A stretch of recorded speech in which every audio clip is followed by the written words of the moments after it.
Okay, I have been working on the Alicent belt. As you can see, I don't remember what footage I took of making the belt. It was very simple. I do feel like I did a really good job of visually representing how I made the belt, but just in case, let me walk you through it as well. First, I started out with a length of chain that I cut into small, precise sections, and then I attached a small jump ring to each end. Then I used head pins. I guess I could have got loop pins, but I didn't see them, and these are what I found. So first I cut off the head, and then I used a pair of flat needle noses, and I made a loop, and then I put the bead on, and then I created a little bit of wiggle room before using the rest of the pin to make the other loop, and then cutting off the excess. You see me using a different pair of pliers to basically just like really crunch down those man-made loops. That's just so that none of this will fall apart, hopefully.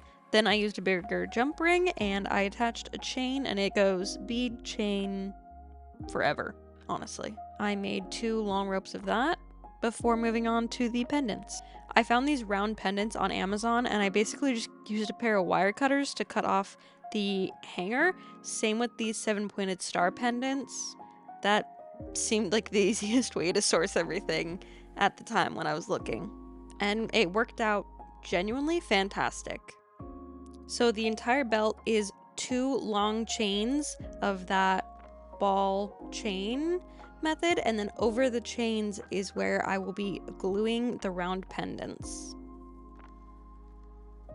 So now what I'm trying to do is some of these have a 7-pointed star in them, like this one does. I think that's basically the only one that really does. And then I have other stars somewhere that are gonna go in some of the other ones. They're not 7-pointed, they're just like 4 or something. But basically what I need to do is some of them look not like circles. So I've been testing that right here. Sorry, this is awkward the way I'm holding the camera. So this one I did last night and it is dry, and I used this air dry clay and I kind of molded it, and it took forever and it was really difficult. And I just did this one. I don't even know if you could tell the difference, but I just did this one with this silicone caulk that I acquired.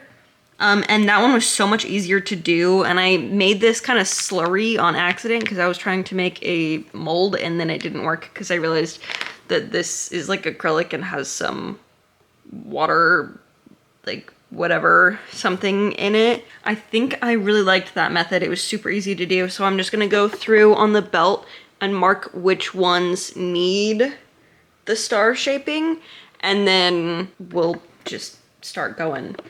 And I will show you how I did that. So yeah, it's Alicent time, baby. I literally have no idea what I filmed for this dress. No idea. None. I have months of footage. I have like 3 months worth of footage of 3 different costumes. Then I don't know what I have footage of and what I don't. So we're flying by the seat of our pants here, baby.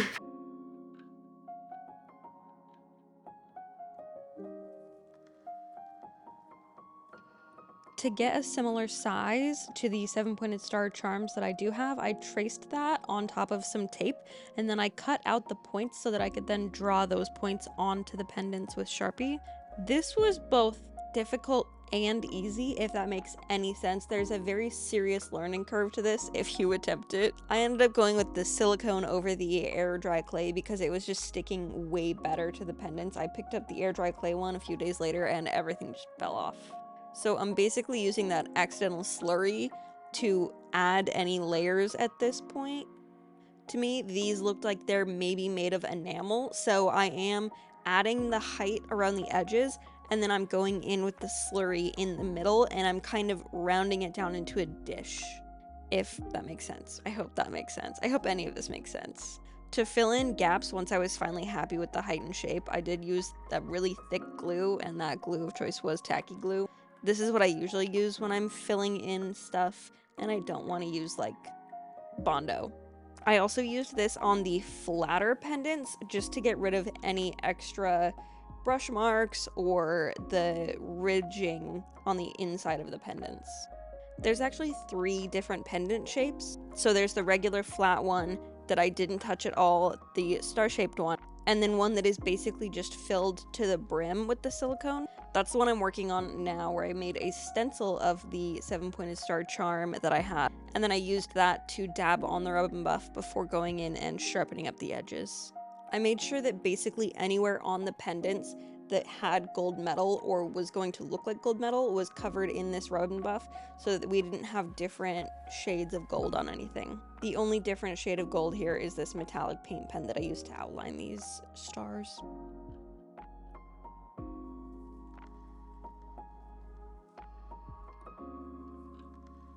When I'm doing this top coat, I actually did like 3 or 4 layers on the green, and then 2 or 3 layers are all the way around the edge everywhere that I painted, and then also on the back. This was the easiest way that I found to glue the star on. I liked putting it on a piece of tape and then actually laying it on the pendant first before adding any glue, and then going back in on the places where the pendant is kind of exposed from the tape and adding glue there. And then once that glue has dried, I went back in and I made sure all of the points were glued down.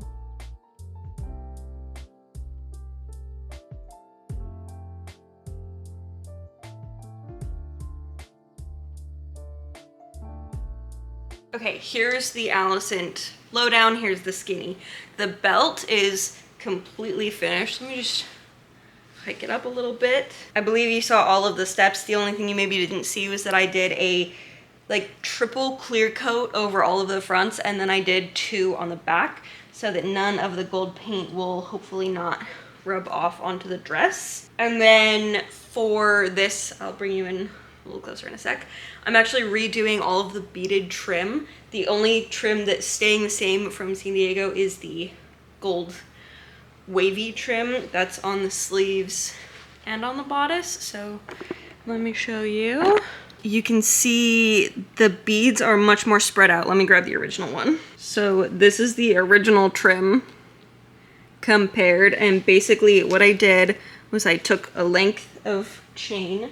I did it just like how I did the belt. This real skinny chain, and then I took some really skinny jump rings, and I basically figured out how wide I wanted them to be, and then I made 2 different chains, and I sewed the chain on, and then I basically turned this trim into just individual beads, because that's basically what they are. They're just all together at certain lengths, and I sewed them on like that. And then from here I have a ribbon coming. I hope it comes in time. I'm literally about to go check the mailbox now. If it doesn't come by tomorrow evening, I'm gonna go out and I'm gonna buy some temporary ribbon.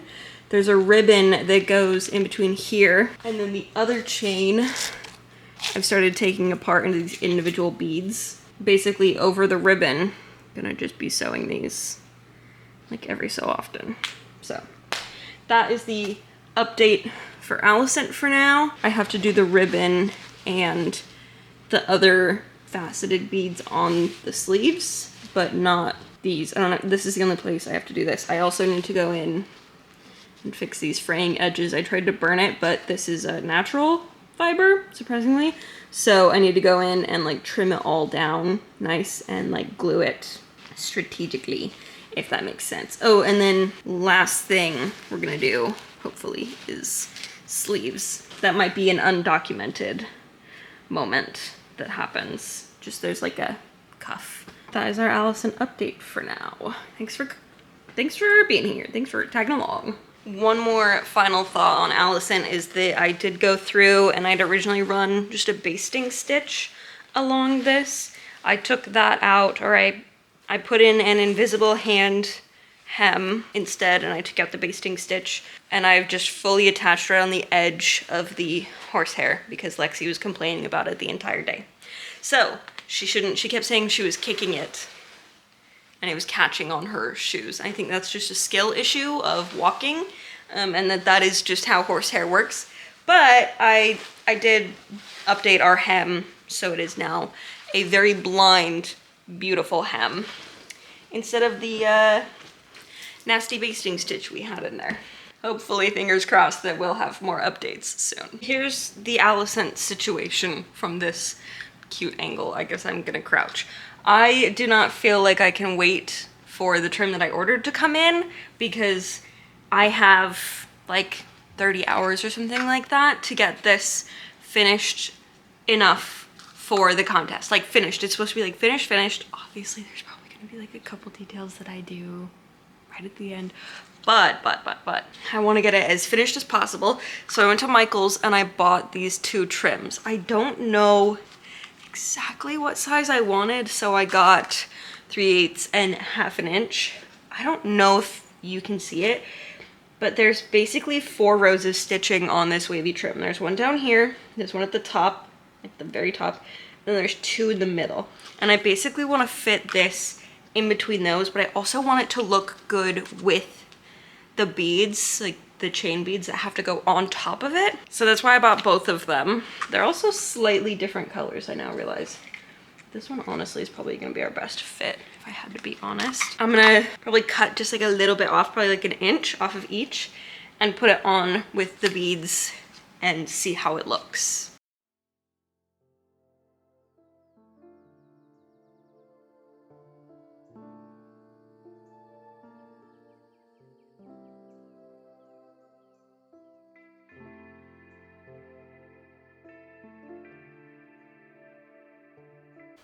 I feel like it's obvious which one. This one, way too bright, way too shiny, it's way too big. This one, it's gonna be like very subtle, which is what we need. It's a very subtle trim. Let me step back.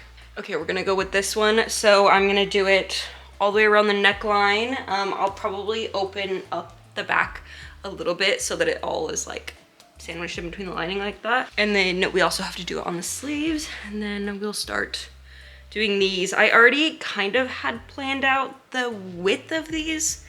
I'm going to be honest, I don't remember what I'd planned out. That was like so last week. Like, who can even remember that? Oh my god. The faceted chain charms that I was using were 1/2 inch wide, and I found that I could pin them right next to the eyelets, and that was the easiest way to hold them on to sew.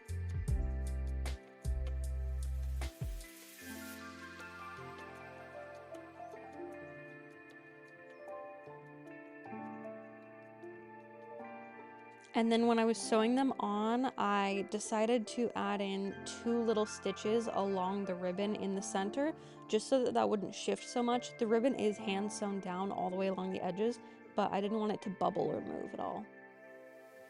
I have got all but one sleeve of the faceted chain beads on. This one is looking just absolutely fantastic.